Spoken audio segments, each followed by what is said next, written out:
విజృంభించిన రాము రాథోడ్, గర్జించిన సుమన్ శెట్టి, గలం విప్పిన ఫ్లోరా షైని, ఈ ముగ్గురు ఒకటే దళం. టాస్కుల్లో గెలవడానికి అదే వాళ్ళ బలం. హాయ్ హలో నమస్తే, నేను మీ ఎస్ఎస్ పట్నాయక్. చూస్తూనే ఉండండి పెమ్స్ టీవీ. షేర్ చేయండి, లైక్ చేయండి, సబ్స్క్రైబ్ చేయండి, గంట సింబల్ని కొట్టడం మర్చిపోవద్దు. ఎందుకంటే అడ్వాన్స్డ్ అప్డేట్స్తో పాటు నా ఒపీనియన్ కూడా మీ మనసులో ఎలా అనుకుంటున్నారో అలాంటి ఒపీనియన్తో నేను మీ ముందుంటున్నాను.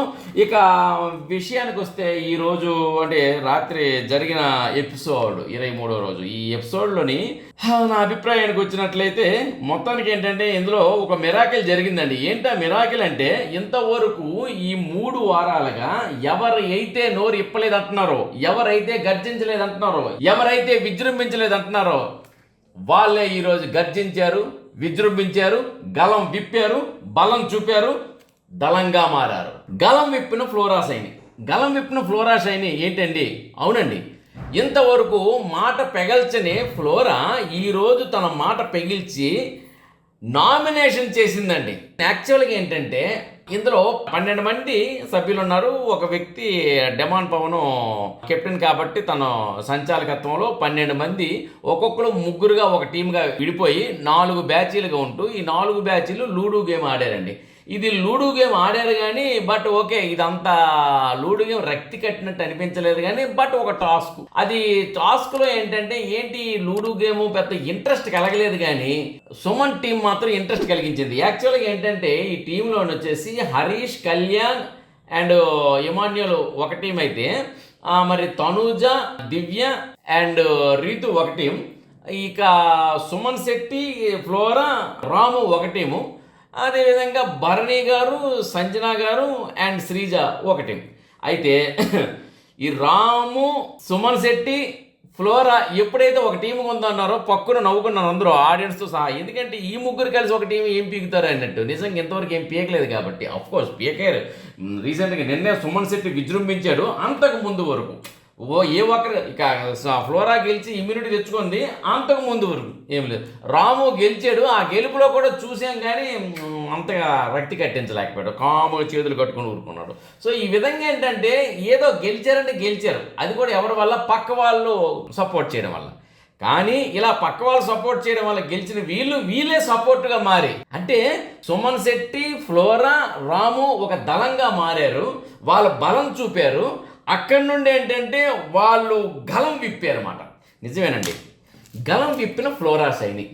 ఏంటి గలం విప్పిన ఫ్లోరా షైని? నిజమే, మొట్టమొదటిసారిగా తన ఆట ఆడి అంటే వాళ్ళు ఒక టాస్క్లో గెలిచిన తర్వాత ఒకరిని నామినేట్ చేయాలన్నమాట. సో లూడోలో గెలిచిన తర్వాత నామినేట్ చేయాలంటే మరి ఫ్లోరా షైని ముందుకు వచ్చి ఏకంగా హరీష్ని నామినేట్ చేసిందండి. ఇది షాకింగ్ న్యూస్. ఆమె గొంతు విప్పడం అనేది ఒక షాక్ అయితే హరీష్ని నామినేట్ చేయడం ఇంకో షాక్ అండి. ఎందుకంటే ఫ్లోరా షైని, హరీష్ ఇద్దరు ఫ్రెండ్స్.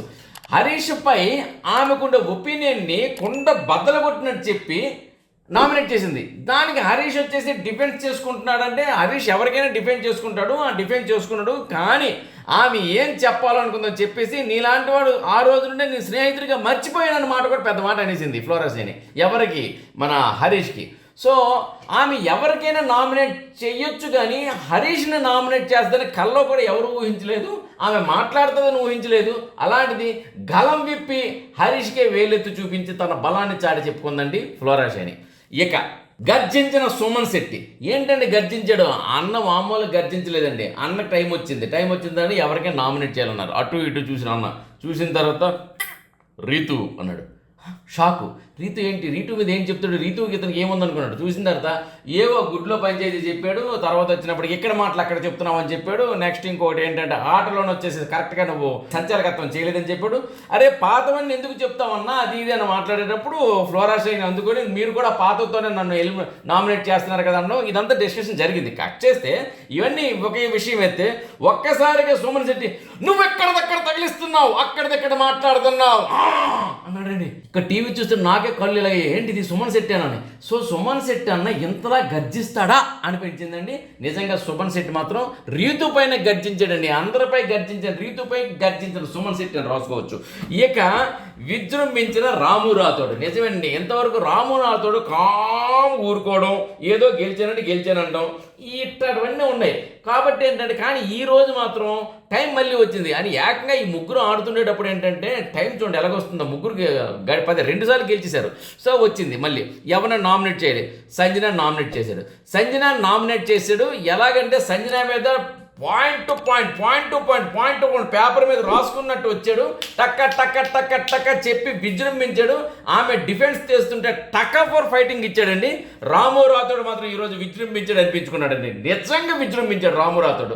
ఆ విధంగా ఏంటంటే మన సంజన కూడా ఏంటంటే తను చెప్తున్నప్పుడు ఏంటంటే ఇది రాంగు, నీ దాన్ని కన్సిడరేషన్ చేయను ఏవి చెప్తుంది. పైగా ఒక మాట అందండి సంజన, అరే నీకు సహనం లేదు ఎక్కడి నుండి వచ్చావు అని అడిగిందండి. ఇది మాత్రం పెద్ద ఇష్యూ అయిపోద్ది. ఆదివారం పంచాయతీ, ఈ గుడ్లో పంచాయతీ, ఆ తర్వాత ఈ పోపులో పంచాయతీ, ఇవన్నీకి మించిన పంచాయతీ అయిపోద్ది.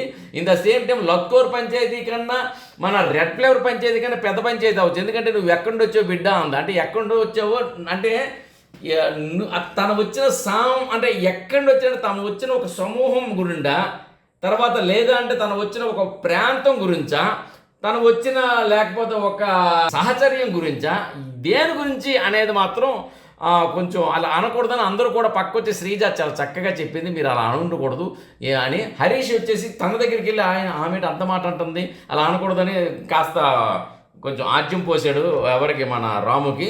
కానీ ఏంటంటే ఆమె మాత్రం పర్సనల్గా తీసుకొని అంటే ఎక్కడి వచ్చామన్న మాట ఉపయోగించకూడదు, దాన్ని ఆ మాట అనకూడదు. బట్ ఎందుకు మరి సంజన గారు ఒక్కోసారి ఏ మాట అంటారో ఆవిడకే తెలీదు. మరి ఇది ఎంత పంచాయతీకి వెళ్తుందో మరి తెలీదు. అక్కడ వచ్చినప్పుడు నన్ను అందరూ లోపల లాక్కున్నారు, తీసుకున్నారు కదా, ఓటేసి అన్నారు. కానీ ఇక్కడ ఏంటంటే బిగ్ బాస్ అనేది త్యాగాలు వీళ్ళు చేశారు. అయితే అక్కడ తను కూడా అన్నాడు, అందరూ త్యాగాలు చేయలే కదా, కొందరే త్యాగాలు చేశారు అని మన రాము రాథోడ్ చెప్పారు. కానీ నా గురించి అందరూ త్యాగాలతో రప్పించుకున్నారన్నారు. కానీ సంజన త్యాగాలతో అందరూ రప్పించారు నిజమే. మరి తనూజ తన త్యాగం చేసింది. మరి ఆ త్యాగానికి ఏంటంటే నీకు ఎప్పుడూ ఏమి అన్ను అని అంది. మరి ఈరోజు పోపు గురించి వచ్చినప్పటికీ పంచాయతీ చేసి చాలా రంబోలా చేశారు. మరి ఈ విషయంపై నాగార్జున గారు డెఫినెట్గా అడుగుతారు. మరి అన్నట్టు తనూజ అంటే గుర్తొచ్చింది. తనూజ ఏంటండి మళ్ళీ తనూజ కొల ఇప్పేసింది. హార్ట్ అంటే ఎంటర్టైన్మెంట్ ఉండాలండి, నవ్వించాలి, కవ్వించాలి, మురిపించాలి, మైమరిపించాలి. అసలు టాస్క్లోని టేక్ ఇట్ ఈజీగా తీసుకోవాలి, స్పోర్టివ్గా తీసుకోవాలి. ఎవరే ఏదైనా మాట్లాడితే ఇప్పుడు దివ్యకి ఏవో మాట్లాడితే yes thank you yes that is my strength అంది. చాలా దివ్య జస్ట్ కామనర్ దివ్య, ఆమె సెలబ్రిటీ కూడా కాదు. అలాంటి దివ్య ఎస్ సంజన గారు ఒక మాట అంటుంటే నేను అంత ఓకే వెరీ గుడ్ నాకంత బలం ఉందని నేను అనుకుంటున్నాను అంటే ఎంత టేక్ డీ తీసుకుంది. అదే స్థానంలో నేను ఒకసారి తనుజను ఊహించుకున్నాను. డాడీ దగ్గరికి వెళ్ళి నాన్న నువ్వు నాకు డిఫెన్స్ చేయలేదు నేట్ చేస్తుందండి. మరి ఈరోజు రీతు మీద కూడా పెద్దగా వాల్యూ లేని వాటితోనే అంటే యాక్చువల్గా సుమను నామినేట్ చేసినప్పుడు పెద్దగా వాల్యూ లేకుండా నామినేట్ చేస్తారు. పాపం సుమన్ అలా చేయడం వల్ల మనీష్ కూడా వెళ్ళిపోయారు. అక్కడ కూడా పెద్దగా వాల్యూ పాయింట్స్ లేవు తను నామినేట్ చేసినప్పుడు. ఇప్పుడు రీతు కూడా చేసే దాంట్లో పెద్దగా నామినేషన్ దాంట్లో వాల్యూ లేదు. కానీ రీతు స్థానంలో ఉంటే ఏంటి అని తను అనుకున్నాను. ఊహించుకుంటే సుమన్ నాకు ఎంత మాట్లాడేసాడు, సుమన్ అలాగన్నా నిజంగా నేను ఎక్కడ దగ్గర తగిలిస్తాను అని మళ్ళీ అక్కడ ఏం చేస్తుందేమో నాకు అనిపిస్తుంది. ఆ తర్వాత వచ్చినప్పటికీ ఇలా చూసుకుంటూ పోతే ఎవరిని నామినేట్ చేస్తే ఫ్లోరా గారు మీరు ఆట ఆడట్లేదు కామ్గా ఉన్నారు అని చెప్పేసి సైన్ చేస్తే థ్యాంక్ యూ అని బర్నీ గారికి థ్యాంక్ యూ అని రిసీవ్ చేసుకుంది బర్నీ గారిని. మరి అదే స్థానంలో తనూజను ఊహించుకుంటే నాన్న అంటే ఇలా నేను చెప్తున్నాను అనుకోవద్దండి. ఇలా ప్రతి విషయానికి ఏడుస్తుంటే ఏంటంటే చిరాగ్గా ఉంటుందండి. హరీష్ అన్నారని కాదు, హరీష్ ఎప్పుడూ అన్నారు కాస్త నవ్వుతూ ఉండాలి అని.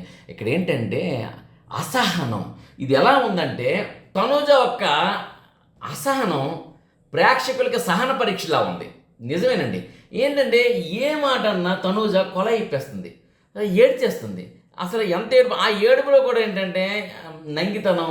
నాన్న నువ్వు నాకు సపోర్ట్ చేయట్లేదు అన్న. ఇక్కడ ఎవరెవరు సపోర్ట్ చేస్తారండి? ఎవరు ఆట వాళ్ళది, గెలవాలి, దమ్ము ఉండాలి. ఎప్పుడు ఒకరిపై డిపెండెన్సీనా? ఎవరో ఒకరు సపోర్ట్ చేయడమేనా? ఎవరో వద్దు, నువ్వు ఒక్కరివే గెలవాలి, ఒక్కరివే చివరాఖరి వరకు వెళ్తావు. అది లేదు ఇక్కడ. ఏడుపు. నేను నామినేట్ చేస్తే ఏడుపు, నువ్వు తప్పు చేసావంటే ఏడుపు, ఉప్పు ఎక్కువ వేసావంటే ఏడుపు.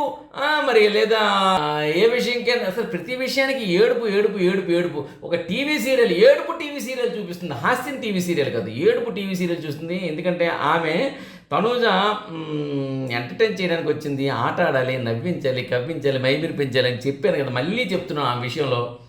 బట్ తనూజ మరి ఇంకేంటో, మరి రేపు ఎపిసోడ్లో కూడా చూడండి ఏడుస్తుంది ఏముంటుంది ఆమె. ఎనీహౌ ఇంకో కొత్త విషయం, వచ్చే వారం కెప్టెన్సీ ఎవరిదో తెలుసా? తెలీదా? చెప్పనా?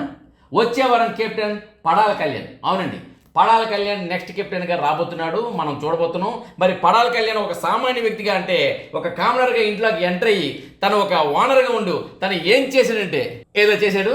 ఆ తర్వాత తను కొన్నాళ్ళకి టెనెంట్గా మారి టెనెంట్గా తను ఏం చేశాడంటే తను కూడా ఏదో చేశాడు. మొత్తానికి ఏం చేశాడంటే చేతులు పట్టుకుని నడిచాడు. ఆ తర్వాత అక్క అని కూడా పిలిచాడు. ఆ తర్వాత ఎవరు ఏడ్చినా సరే, మహిళ ఎవరు ఏడ్చినా అతను హక్కును చేర్చుకుని తన కౌగిట్లో బంధించి తనకి బ్రహ్మానందం గారిలాగా నేనున్నానే అంటూ ఓదార్చాడు. ఇలా చెప్పుకుంటూ పోతే ఏవో చేశాడు, ఆటలాడాడు, ఓడాడు. మరి ఎట్టకేళ్ళకి ఈసారికి మాత్రం కెప్టెన్ అయ్యాడు. మరి తన కెప్టెన్సీలో చేతులు పట్టుకుని నడుస్తాడా, లేకపోతే కౌగిలిట్లో బంధించి నేనున్నాను అంటాడా, లేకపోతే తన సంచాలకత్వం చేస్తూ అందరినీ గెలిపిస్తూ తను మనల్ని మైమరిపిస్తూ మురిపిస్తూ గెలుస్తాడా అనేది మన కెప్టెన్సీలో చూద్దాం. పడాల కళ్యాణ్ కెప్టెన్గా. మరిన్ని అప్డేట్స్తో మళ్ళీ మీ ముందు కలుస్తాను. అంతవరకు నమస్కారం. మీ ఎస్ఎస్ పట్నాయక్. చూస్తూనే ఉండండి పెమ్స్ టీవీ. షేర్ చేయండి, లైక్ చేయండి, సబ్స్క్రైబ్ చేయండి, బెల్ బటన్ని కొట్టడం మర్చిపోవద్దు. నమస్తే.